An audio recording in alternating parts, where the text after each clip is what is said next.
afternoon, everyone. Medyo uminit ang ulo ko kanina umaga. Akala ko nababangungot ako no? At ang gumising sa akin, ginising ako ng aking staff at sinabi nga na ako daw ay nahuli sa EDSA, doon sa bus terminal. Sabi ko, nandito ako sa Cavite. Paano mangyayari yan? Kaya medyo nakakasama ng loob, Dahil yung mga ganitong klase mga paratang, katulad ko, may mga pinagdaanan tayong, kumbaga may phobia tayo dito na masakit na pinagdaanan. Tapos eto na naman, yung mga maling paratang, parang medyo nagpanting yung tenga ko. Kaya aminin ko sa inyo, medyo napikon talaga ako. And I want them to explain kung sino ba talaga ang Bong Revilla yung nakita nila. Baka naman kaluluwa ko yung nakita nila doon at unang-una, hindi ko kotse yun. Hindi ako gumagamit ng plaka na 8 na may CA pa. At 17th Congress daw, Wala sa pamilya namin ang asawa ko, nakaupo siya ngayon sa CA pero hindi yung 17th Congress. Kaya napakabigat na itong nangyaring ito. Kaya sabi ko nga, pwede ipatawag dito sa Senado at ipaliwanag sa akin, In fact, sabi ko pa nga kanina, kung ipare-recall natin yung budget ng MMDA. I just want to make this clear. Medyo mainit lang ang ulo ko kanina. Tingnan natin, dahil hindi naman kasalanan siguro ng isang tao o ng iilan, madadama yung buong departamento. I heard, pupunta raw dito si Colonel Nebria at pati si Chairman ng MMDA. So, harapin ko sila, kausapin ko, and then let's see. Sir, so when you go as far, nasabi niyo na you would recall yung budget. But since paano mo kausapin kayo, would you still move to recall the budget of MMDA or tingnan natin sa paliwanag nila. Dahil ako naniniwala, di ba? Sinabi nila, parang may nagbaba daw ng bintana at kumaway daw ako. Meron silang budget sa body cam. Dapat yung kumuway na yon ay nakita ng enforcer. And that is so unfair para sa akin. Alam nyo, mabigat yung pinagdaanan ko Winasak na tayo sa media before, sa social media. Ayoko na mangyari ulit yung mga ganyang maling paratang.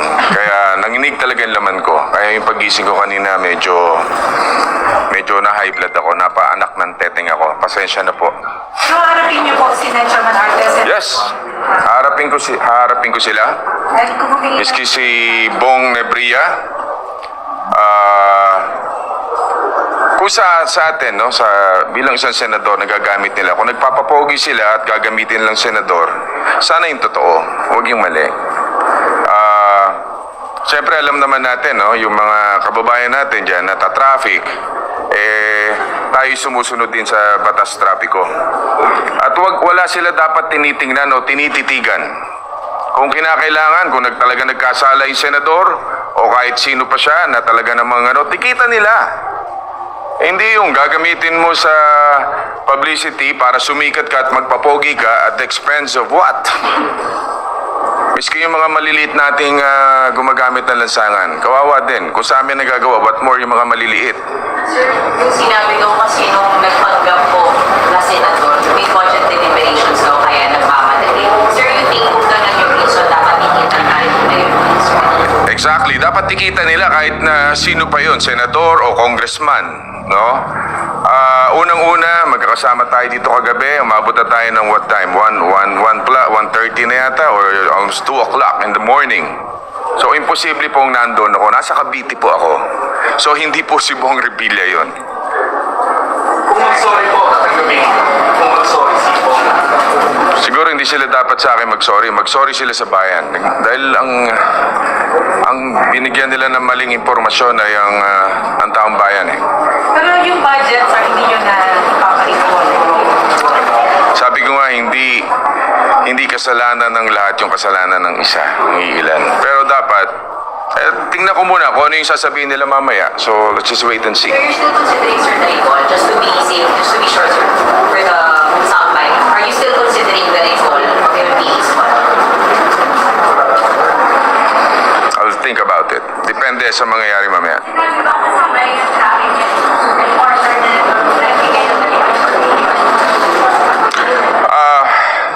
Hindi pa kami nagkakausap eh.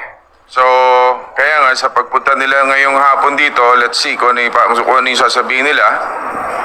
Basta sa akin lang, sana yung sasabihin totoo. Huwag yung gagawa ng mga invento. Sir, have you seen yung video na si Yun nga. Repriha, tinitignan niya pa yung papeles nung pinlockdown nila sa sasakyan.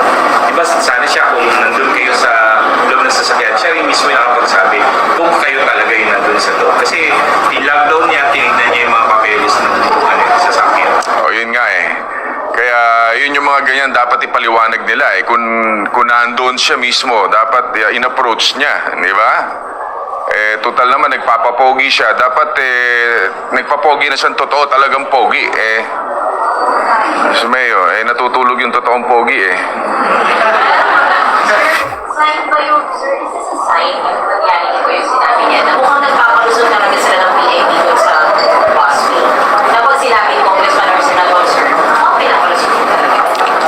Well, sa aspeto na yan, hindi ako dumadaan doon. Dahil dumadaan kami going to Quezon City sa Skyway. Especially kung galing kang Alabang, di ba? Skyway ka na eh. Hindi ka na dadaan doon sa EDSA dahil sobra talagang traffic dyan. Even galing ka dito sa Kongreso, punta ka ng QC, Skyway ka na eh. So, imposibleng gamitin namin yung busway na yan. So, talagang kaya nakakapanting ng tenga. Sir, sa busway kasi ang issue is kung sino ang pwede at hindi pwedeng dumaan dahil pwede mo pag emergency, of course, yung buses. Pero sir, gusto nila may expand na pati sa mga senators, congressmen. Sa tingin niya dapat may privilege kayo talaga na gumamit ng busway. Unfair yun para sa mga maliliit na kababayan natin na dumadaan dyan sa ordinary lane tapos sa bus lane na bibigyan natin ng special treatment yung ating mga mambabatas o mga kasamaan natin. Kaya ang sa akin lang, kung talaga nagkasala kung sino man yan, kahit sino pa siya, tikitan nila. At huwag nilang gamitin sa publicity, pagpapapogi o para sumikat sila. Sir, just mag-apologize po. Mag-apologize. Sasabihin niya, ako na nagkamali and all, okay lang po yun sa akin. At yung lesson na dapat hindi basta-basta naglalabas ng information yung mga public official na hindi very good. Alam niyo po, kung meron may isang tao dito na mamapagpatawad, siguro ako na yun eh. No, katulad ko, nagdusa ako, 4 na taon, 6 na buwan sa kulungan, pero pinatawad ko na yung mga taong nagkasala sa akin eh. Yan pa kaya, napakasimple. Pero dapat magpaliwanag siya dahil ayaw ko na yung mga maliliit na tao ay mapirwisyo din ng mga maling paratang. Yun lang. Thank you very much po. Maraming salamat. Pero sir, sa private linya siya, sila haharapin, private muna po. Gusto nyo, nakakarandang kami, nandun kami. Para marinig namin yung pagsasabi niya. Gusto nyo marinig? Yes, sir. Sige, dito, sa harap ninyo.